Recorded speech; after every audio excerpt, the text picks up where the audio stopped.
I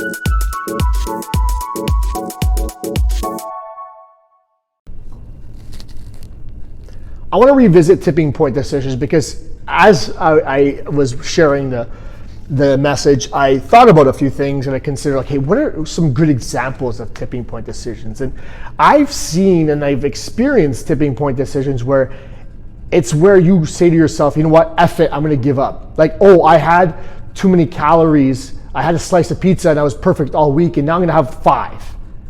And that was a tipping point for you, because you could have caught yourself and balanced it again in your favor. But what you allowed it to do is topple over into the side that lined up with what you don't want.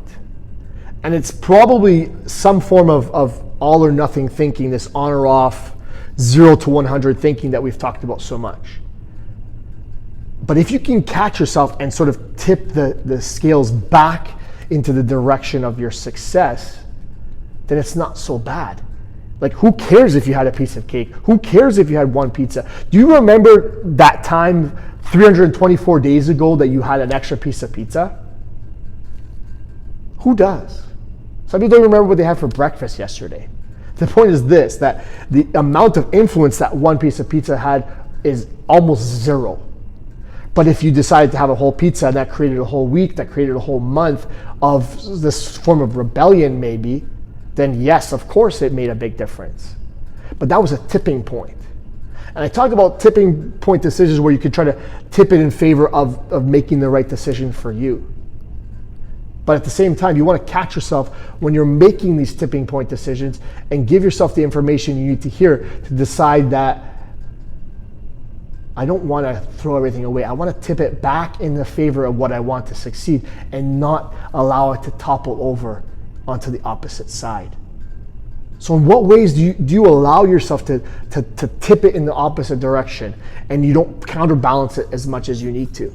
There's ways that you can help catch yourself, maybe taking a quick pause when you're about to make the decision, making the decision out loud, because sometimes hearing it out loud is a lot different than hearing it in your mind.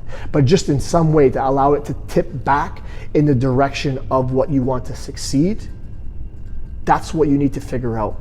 How can you almost load the deck, in a sense, load that scale so it really points you in the right direction? And a lot of time it's the way that you're approaching things. It's the perspective you have.